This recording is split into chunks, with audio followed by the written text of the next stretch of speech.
Halo semuanya, selamat datang di channel Hobi Film.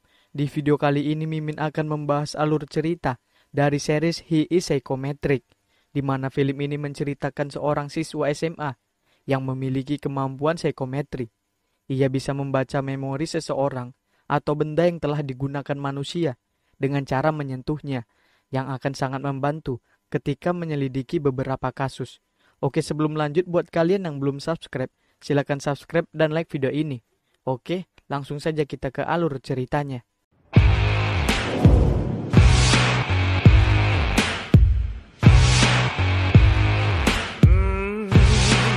Malam tanggal 3 Desember 2005 di kompleks apartemen Yungsung. Penjaga kompleks sedang berbicara dengan penduduk yang sombong, yang marah karena penjaga melarang mereka parkir di jalan.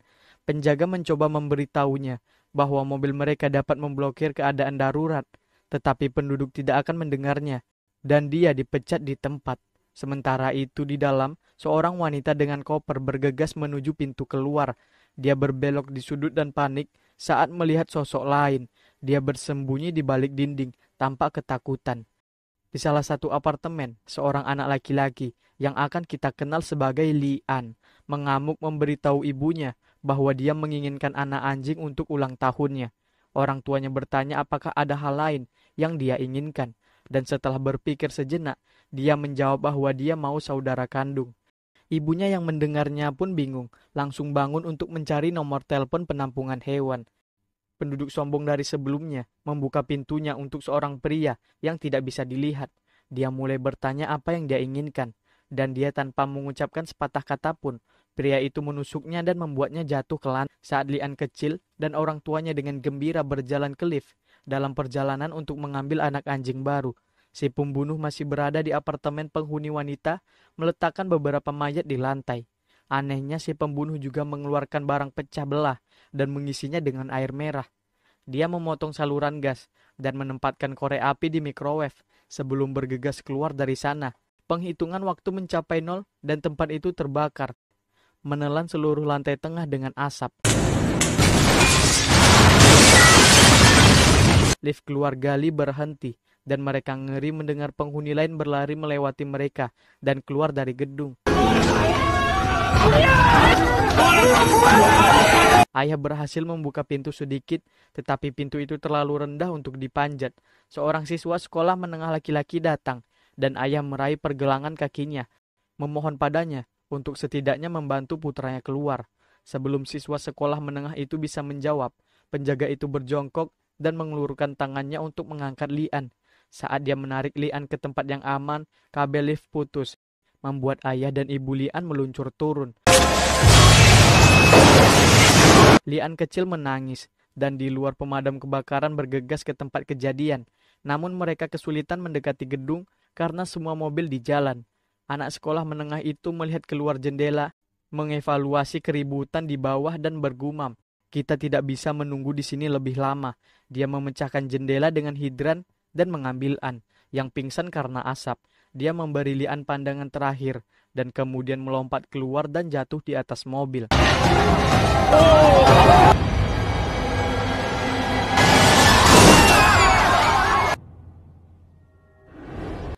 Lian perlahan membuka matanya untuk melihat label nama siswa sekolah menengah itu, yang bernama Kang Sungmu.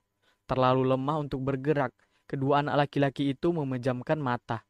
11 tahun kemudian, seorang pria muda berdiri di depan kamar mayat. Dia menyelipkan tangannya di atas pintu, dan kita melihat bahwa sentuhan itu mengirimkan sinyal ke otaknya, memberinya kemampuan untuk melihat sejarah objek itu. Dia menyentuh setiap pintu, melihat semua mayat ditempatkan di dalam, sampai berhenti di salah satu yang ditandai.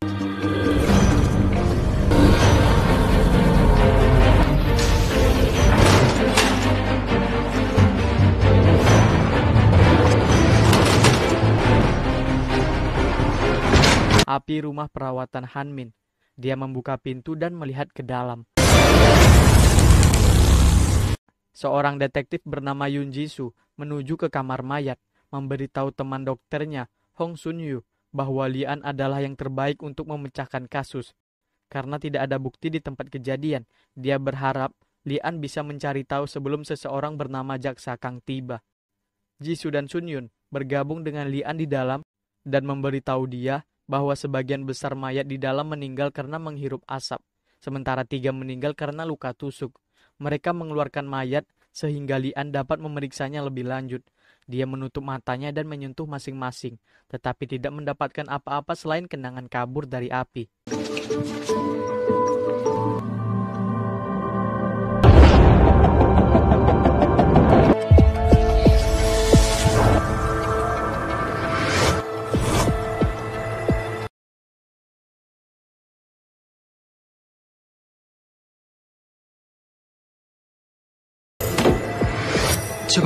Dia mundur dan memberitahu Jisoo bahwa satu-satunya kesamaan yang dimiliki ketiga korban adalah melihat angka 80B, 75A, dan 85C. Dia menyurigai dan bertanya apakah ini cukup untuk menjadikannya psikometri bagi polisi. Jisoo mencemooh mengatakan angka-angka itu merujuk pada tas bukti yang berisi pakaian dalam korban. Pada saat itu, Lian mengeluarkan ingatan salah satu korban tentang seorang wanita yang mengenakan cincin, bisa jadi itu pelakunya. Saat itu ada ketukan di pintu dan ketiganya panik. Gadis-gadis itu mendesak Lian untuk bersembunyi dan bergegas ke pintu untuk menyambut jaksa Kang Sungmu. Sungmu berjalan masuk, curiga saat Jisoo mulai mengoceh tentang kasus yang terasa mirip dengan kasus apartemen Yungsung. Mereka mendengar sesuatu dari salah satu lemari dan kita melihat bahwa Lian bersembunyi di dalamnya, berjuang untuk mencegah kulitnya menyentuh apapun. Sungmu menyurigai sepertinya tahu persis apa yang terjadi. Dia mengunci gadis-gadis itu keluar dari ruangan dan berjalan ke lemari untuk mengeluarkan Lian. Sungmo mengingatkan Lian bahwa dia tidak ingin dia menggunakan kemampuannya dengan cara ini. Sebagai hukuman, Sungmo memasukkannya kembali, berharap dia beruntung. Lian tidak bisa mengangkat kepalanya lagi, dan begitu menyentuh lemari, dia melihat bayangan dari setiap mayat yang ada di sana. Dia pun berteriak.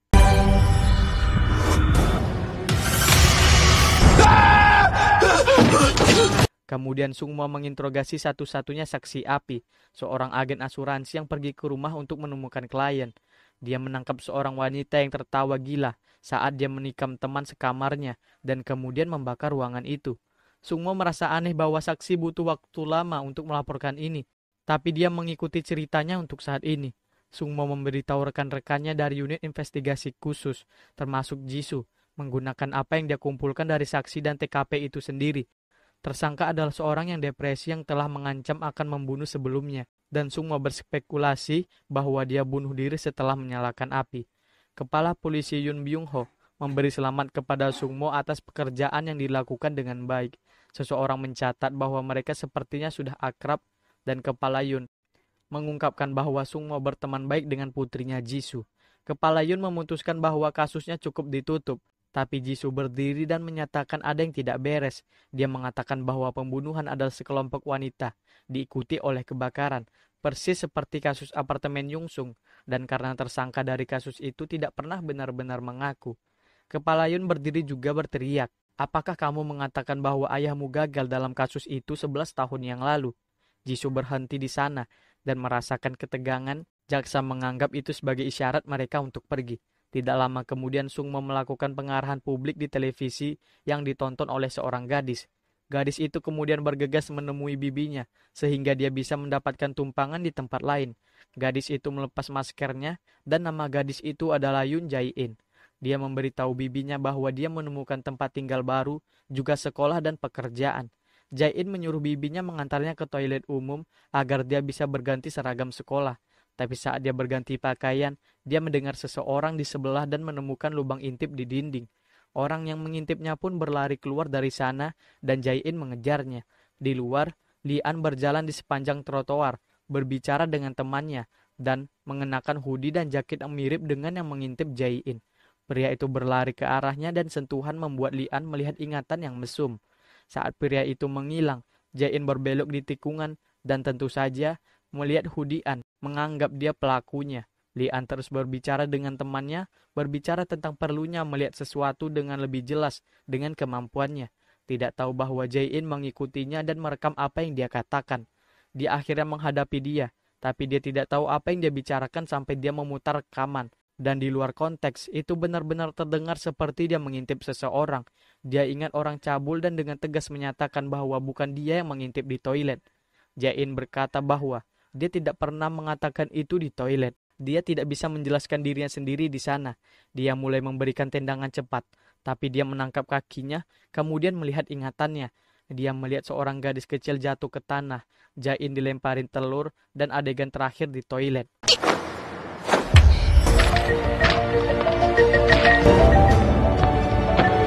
Dia kemudian menyadari bahwa dia masih menyentuh kakinya, yang hanya membuatnya lebih marah dan memanggil polisi. Jae-in dengan senang hati berbicara dengan polisi, sementara Lian berada di dalam sel, memanjat jeruji. Dia bersikeras bahwa dia tidak bersalah, tapi Jae-in hanya menyelesaikan laporannya dan pergi sekolah. Salah satu petugas kemudian menoleh ke An, segera mengenalinya sebagai siswa sekolah menengah terkenal yang mengalami segala macam masalah seperti berkelahi. Dan dengan itu, petugas tahu persis siapa yang harus dihubungi. Jisoo datang dan menyelamatkannya. Saat dia mengantarnya ke sekolah, dia menceramahinya karena mendapat masalah lagi.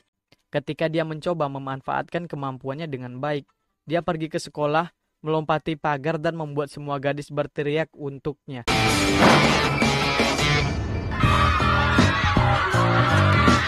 Dia bergabung dengan sahabatnya Lee Dae-bong yang telah dia ajak bicara di telepon sebelumnya. Dae-bong memberitahunya bahwa seorang guru sedang mencarinya. Sementara itu Jae-in berada di sekolah yang sama, memberikan formulirnya kepada wali kelasnya. Guru memperhatikan bahwa Jae-in pindah berkali-kali. Dan anehnya, dia menolak untuk menyerahkan formulir yang berisi informasi orang tuanya. Dia melangkah keluar untuk menggunakan toilet. Dan ketika dia kembali, dia terkejut menemukan Lian di dekat kantor guru. Lian tidak punya banyak waktu untuk bersaksi, karena seorang guru menyeretnya ke dalam dan menuduhnya membobol sekolah untuk mencuri jawaban tengah semester. Tidak masuk akal bagi pembuat onar seperti dia untuk tiba-tiba melakukan tes dengan sangat baik. Selain itu, dia tertangkap sedang melompati pagar pada hari Minggu. Lian menjelaskan bahwa dia tanpa sadar datang ke sekolah hari Minggu. Dan kita melihat bahwa pada hari ujian tengah semester, dia menyentuh orang di depannya untuk mendapatkan jawaban. Tapi karena dia tidak bisa begitu saja mengatakan itu, guru menganggap diamnya membuatnya bersalah dan memerintahkannya untuk membawa orang tuanya. Orang tua saya meninggal, kata Lian menarik perhatian Jae-in. Guru dengan dingin menyatakan bahwa bagaimanapun dia akan memastikan bahwa Lian dikeluarkan dari sekolah. Sikap ringan An benar-benar hilang sekarang. Dia mengatakan bahwa Hyungnya akan mentolerir segalanya selama dia lulus. Jadi dia tidak bisa pergi sekarang. Ketika guru mengabaikannya, Lian berteriak membuatnya mendapat pukulan di kepalanya. 선생님! Guru lain campur tangan dan Lian pergi. Setelah itu Jae-in dibawa ke wali kelas dan diperkenalkan kepada teman-teman sekelasnya. Sementara itu Lian bolos kelas untuk nongkrong di atap. Dia mempertimbangkan untuk memanggil Sungmo, tetapi memutuskan dia tidak ingin menjadi beban baginya. Sohyun mendekati Jae-in sebelum kelas olahraga, dan Jae-in segera mengenalinya. Namun mereka tidak punya banyak waktu untuk berbicara. Sohyun melarikan diri dengan cepat ketika beberapa gadis lain masuk. Gadis-gadis bersandar padanya membuatnya gugup dan bertanya apakah dia putri politis terkenal. Jae-in tampak santai dan keluar dari kelas. Begitu dia keluar, dia mulai mengalami serangan panik dan harus melarikan diri ke atap. Saat dia bernapas ke dalam kantong kertas, dia ingat ketika para siswa melemparinya dengan telur, menyebutnya tidak tahu malu. Di bagian atap yang berbeda, Lian melihat-lihat artikel penjaga yang menyelamatkannya. Rupanya penjaga telah berjanji untuk mencari orang tuanya, dan dia mencoba yang terbaik untuk menyelamatkan mereka. Tetapi artikel lain mengungkapkan bahwa penjaga itu kemudian ditangkap karena menyebabkan kebakaran. Saat penjaga menunggu dalam antrian untuk evaluasi pembebasan bersyarat, dan sementara itu dia memegang foto Jae-in yang tersenyum. Setelah tenang, Jae-in berdiri dan melihat sebuah bangunan dari kejauhan, apartemen Yongsung. Dia ingat berada di sana pada malam kebakaran dan menyaksikan Lian dan Sungmo jatuh dari jendela. Di tempat lain, Sungmo dan Jisoo mendiskusikan kasus tersebut bersama dengan kemampuan An. Sungmo menjelaskan bahwa Lian mungkin mengalami kesulitan melihat dengan jelas karena dia menyentuh tubuh sebagai objek dan bukan orang. Dan sementara menyentuh objek lebih tanpa emosi, menyentuh orang adalah cerita yang sama sekali berbeda. Sungmo membawanya ke kantornya dan memanggil jurnal lama, di mana dia menulis catatan tentang kemampuan An sejak pertama kali muncul. Jika dia sangat ingin tahu tentang kemampuan An, Jisoo bertanya-tanya mengapa dia tidak melakukan apa-apa. Sungmo menoleh padanya dan menjawab bahwa dia sedang menunggu Lian untuk menemukan seseorang yang membuatnya menggunakan psikometri pertama kali, yaitu anak itu. 진심으로 사이코메트리 하고 싶은 사람이 생다고 생각한 사람이 있으니까 만났겠네요. 그 아이. Lian melompat turun dari atap dan menyadari di udara bahwa Jae-in berdiri di bawahnya. Mereka hanya bisa melihat dengan terkejut saat dia jatuh tepat ke arahnya. Saat itu turun salju. Pak Yun menyerahkan sebuah kotak pada Lian. Dia meminta Lian menghubunginya jika butuh sesuatu. Lian pun pergi seorang diri. Dia berhenti di trotoar dan membuka kotak yang ternyata berisi boneka guguk buatan ibunya dan barang-barang lainnya. Lalu tampak Jae-in kecil berlari melewatinya. Salah satu sepatunya lepas dan tertinggal. Lian mengambil dan seketika dia melihat dan mendengar Jae-in yang menangis di antara kerumunan orang sambil memanggil ayahnya. Lian terkejut, kepalanya tiba-tiba terasa sakit. Di tempat lain, Pak Yun digiring ke kantor polisi dengan tangan terborgol. Para wartawan bertanya kenapa dia menyulut api. Banyak juga orang-orang mengumpatinya. Pak Yun diam saja. Sebelum masuk dia sempat melihat ke arah Jae-in yang hanya berdiri diam di belakang kerumunan massa. Jae-in berbalik dan lari. Dia menabrak Lian hingga benda-benda di dalam kotak Lian jatuh berhamburan. Jae-in tersungkur, dia menangis memanggil ayah dan ibunya. Lian menyodorkan sebutir permen buahnya pada Jae-in. Permen itulah yang dimakan Jae-in di rooftop. Sekarang Jae-in sedang memejamkan matanya pasrah kalau Lian jatuh menimpanya. Tapi tak ada suara apapun. Jae-in membuka matanya dan menemukan Lian yang sedang bergelantungan pada tangga. Pak guru menyuruh Jae-in mengerjakan soal di papan tulis karena dia dengar Jae-in pintar. Jae-in menulis jawaban di papan tulis dengan sangat rinci. Pak guru memujinya kalau ini baru namanya kelas untuk menuju Universitas Seoul. Lian sempat mematahkan pensilnya karena kesal mendengar hal itu. Sedangkan Jae-in berbalik dan mengatakan kalau dia tidak mengerjakan soal itu dengan baik. Dia menjelaskan kalau jawabannya bertentangan dengan syarat soalnya. Kata Pak guru yang penting kan jawabannya benar. Dia menyuruh Jae-in duduk. Masalah ini sangat mirip dengan Anda, ucap Jae-in dengan berani. Dia mencontohkan kasus Lian. Hanya karena Lian memanjat tembok dan mengerjakan ujian dengan baik, dia dituduh mencuri soal ujian. Pak guru memilih jawaban yang disuka dan cocok dengannya. Jae-in masih terus melanjutkan argumennya. Dia tidak suka sikap Pak guru yang suka menyerang muridnya dengan masalah pribadi. Pak guru membentak Jae-in yang terlalu berani. Kata Pak guru, seorang jaksa biasanya mengidentifikasi pelaku dan memang itulah yang akan Jae-in lakukan.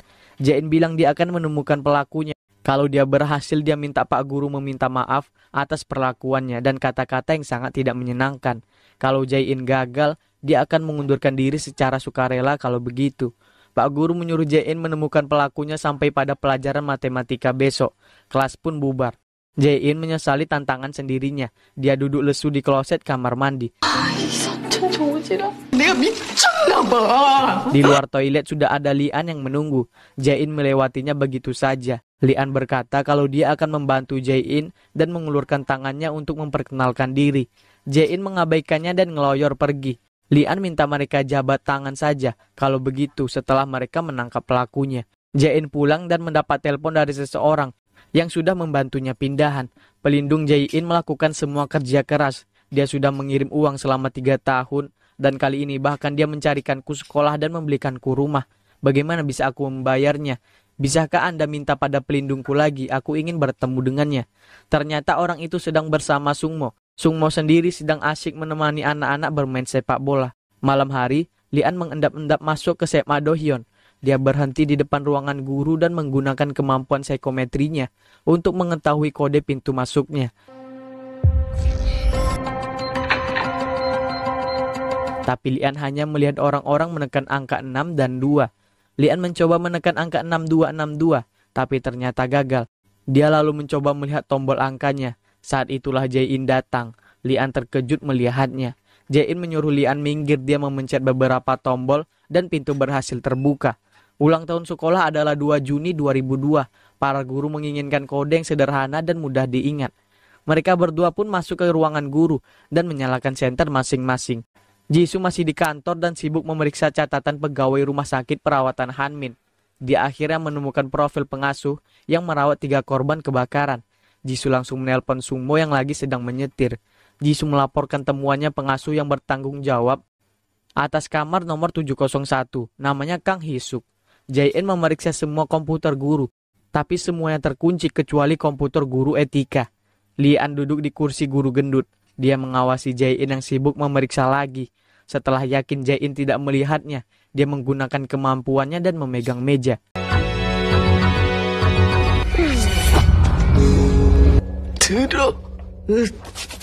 Jae-in memeriksa laci guru matematika. Pada laci ketiga dia menemukan majalah dewasa di sana. Dia menyita semua ini dari para murid. Lian yang sudah berdiri di belakangnya Jae-in langsung tertarik. Dia berniat mengambil majalah itu, tapi Jae-in langsung menutup lacinya hingga tangannya Lian terjepit. Saat itulah Lian mendapat penglihatan. Dia melihat seorang perempuan memakai topi dan mengambil tempat pensil berwarna kuning dari dalam laci. Wanita, gumam Lian. Tampak darah mengalir dari hidungnya. Lian mimisan. Lian mengelap sedikit hidungnya lalu segera mengambil majalah dari dalam laci. Aku yakin aku sedang merasakan sesuatu. Lian lalu memeluk majalah itu. Jae-in memeriksa lemari tempat menyimpan berkas-berkas ujian. Sementara Lian sibuk menyentuh barang-barang, berharap bisa melihat sesuatu yang penting. Tapi sepertinya dia tidak berhasil menemukan apapun. Lian mendekati Jae-in dan berkata, mungkin karena sesuatu yang disita guru matematika. Lebih spesifiknya lagi sebuah tempat pensil berwarna kuning dengan rokok di dalamnya. Jisoo dan Sungmo bertemu di sebuah tempat makan. Jisoo menunjukkan data Kang Hisuk yang hari itu bertugas di kamar 701. Tapi anehnya dia menghilang setelah kejadian kebakaran. Mungkin dia yang dilihat Lian dalam visinya. Sungmo pergi meninggalkan Jisoo. Tiba-tiba ada sorotan lampu senter dari luar. Ternyata Pak Satpam lagi patroli. Lian segera merunduk. Jae-in dan Lian bersembunyi di balik cermin besar. Pak Satpam melewati mereka.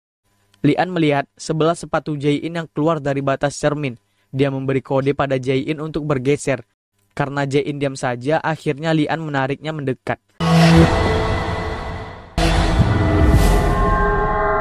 Saat itulah Lian melihat sebuah penglihatan. Dia melihat angka 3145. Lian tanpa sadar menyebutkan angka itu, 3145. Jae-in sontak terkejut dan menatap Lian. Pak Satpam sudah pergi. Lian mengajak Jae-in pulang, tapi saat Lian akan melangkah keluar, Jae-in malah menariknya mendekat. Jae-in tertengun saat Lian tiba-tiba menyebut angka 3145 yang notabene sama dengan nomor baju ayahnya, Yun Tai-ha. Jae-in menarik Lian dan bertanya siapa Lian sebenarnya. Lian pura-pura heran dan pergi meninggalkan Jae-in yang masih saja tertengun. Di dalam penjara, teman satu sel Pak Yun bertanya tentang pembebasan bersyarat. Pak Yun diam saja sambil menatap foto Taijin. Mungkin pembebasan bersyaratnya ditolak. Jae-in pulang membawa rasa penasaran. Dia yakin tadi Lian benar-benar mengatakan 3145. Tampak seseorang mengikutinya dari belakang. Jae-in langsung mengeluarkan stun gun-nya. Karena teringat si pengintip, dia mempercepat langkahnya sampai tidak menyadari fotonya terjatuh. Jae-in akhirnya menengok. Karena orang itu terus berbicara permisi dan mengikutinya. Ternyata itu Sungmo. Apakah kamu Yun Jae-in? Siapa Anda? Tanya Jae-in takut-takut. Aku dengar katanya kamu ingin bertemu denganku. Jae-in seketika sadar kalau orang di depannya adalah si pelindung.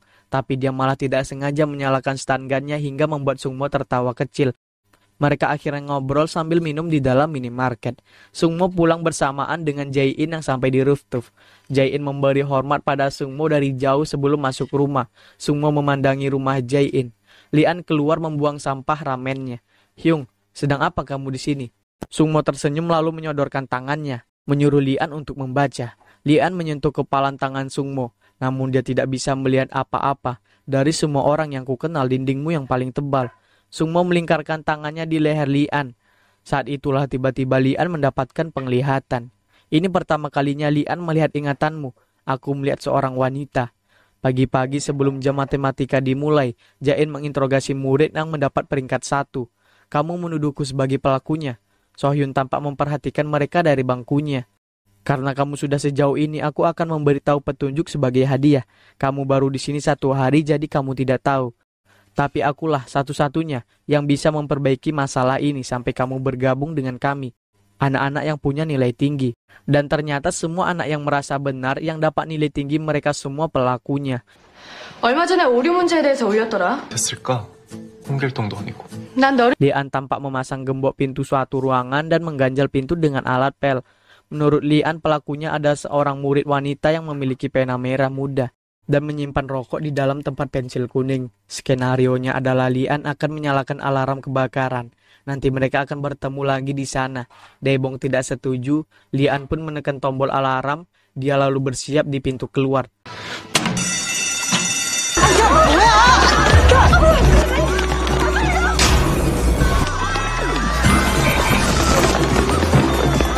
So memperhatikan Jae-in yang sedang sibuk menulis analisa.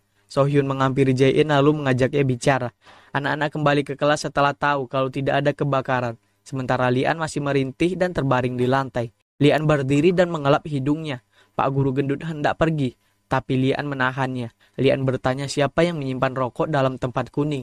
Sohyun mengajak Jae-in ke halaman belakang sekolah. Aku punya sebuah rahasia. Aku hanya akan memberitahumu, tapi terserah kamu simpan atau tidak. Lagi pula aku berhutang sesuatu padamu. Apa maksudmu? Tanya Pak guru gendut. Aku tidak tahu semua anak yang merokok. Tapi Anda meminta rokok pada semua perokok. Pak guru gendut buru-buru membungkam mulut Lian dengan tangannya. Saat itulah Lian mendapatkan penglihatan. 맨날 학생들한테 담배 빌리시잖아요. 거기 나 담배 Seorang murid wanita tampak akan merokok, tapi dia mengurungkannya dan meremas rokoknya. Dia lalu menatap sesuatu berwarna merah muda. Tiba-tiba terdengar suara guru gendut dari belakang meminta rokok. Lian tampak tertegun. Itu bukan pena. Lian berlari ke kelas mencari Sohyun karena tidak menemukannya. Salah seorang siswa yang anggota geng waktu itu mengatakan kalau Sohyun pergi dengan anak baru. Daebong meraih tangan Lian untuk menghentikannya. Lian menghempaskan tangan Daebong. Sohyun, guru matematika, menyita tempat pensil kuningnya dengan tespek di dalamnya. Dia pergi ke ruangan guru untuk mendapatkan kembali. Lian mengancungkan pena Sohyun yang waktu itu diselipkan Daebong di saku Lian. Aku membaca pena yang kamu berikan padaku.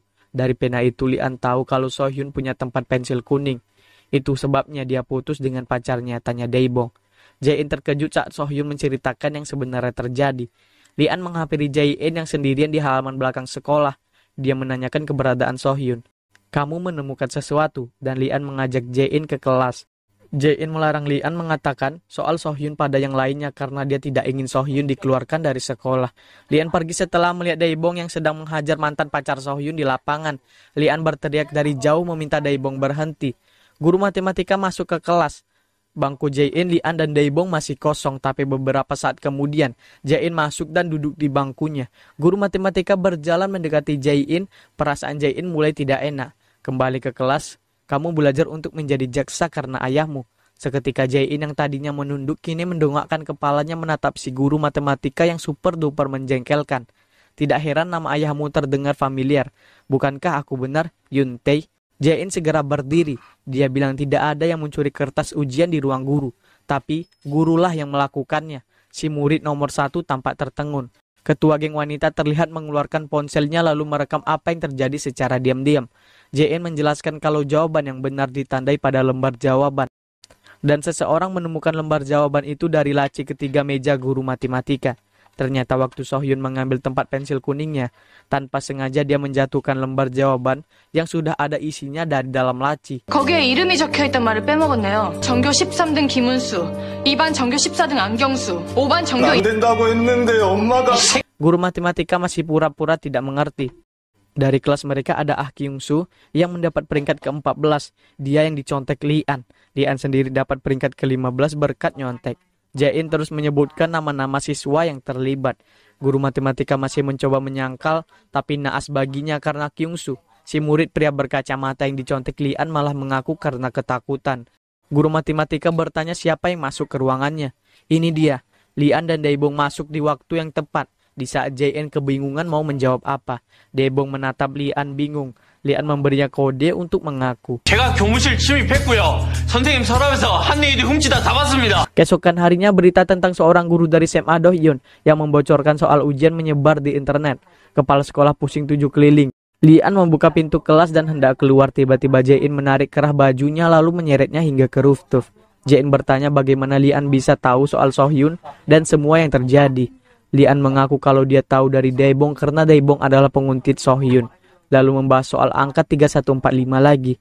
Namun Lian tidak mengaku serta-merta. Jae-in langsung ingat ajakan Lian kemarin untuk berjabat tangan selama 3 detik sejak kalau Lian berhasil membantu Jae-in. Lian melangkah maju dan menyodorkan tangannya, tapi Jae-in tampak ragu. Tapi dia mengulurkan tangannya, tiba-tiba ponsel Jae-in berdering, begitupun ponsel Lian. Jae-in mendapat telepon dari polisi yang memberitahu kalau Lian bukanlah pelaku pengintipan. Dia berbisik pada polisi bertanya apa polisi juga memberitahu Lian soal itu. Dan Lian lah yang menjawab dengan lantang. 제가 범인이 아니라고요? 아이고. Jae-in menyodorkan tangannya menawarkan jabat tangan. Lian pun mengulurkan tangannya namun tidak jadi dan Lian pergi meninggalkan Jae-in yang tidak habis pikir dengan tingkah Lian. Jae-in keluar ke halaman tepat saat Sungmo juga keluar dari rumah. Dia hendak menyapanya tapi urung karena melihat Lian yang baru pulang. Jae-in buru-buru merunduk di balik meja untuk bersembunyi. Sungmo memberitahu Lian kalau dia tidak pulang malam ini. Dia kembali hanya untuk ganti baju. Lian langsung pamer kalau dia berhasil memecahkan misteri di sekolahnya. Sungmo bilang sekolah sudah menelponnya. Jae-in merangkak hendak masuk ke dalam tapi dia berhenti saat mendengar kata psikometri. Sungmo pergi menyisakan kekecewaan di hati Lian. Lian menendang pot bunga hingga hancur. Jae-in sampai berteriak karena kaget. Yun Jae-in, sedang apa kamu di situ? Aku tinggal di sini.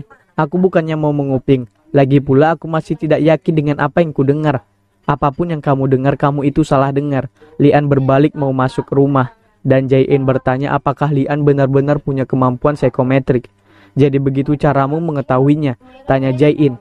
Tentang Sohyun dan angka itu. Itu sebabnya kamu memintaku untuk berjabat tangan.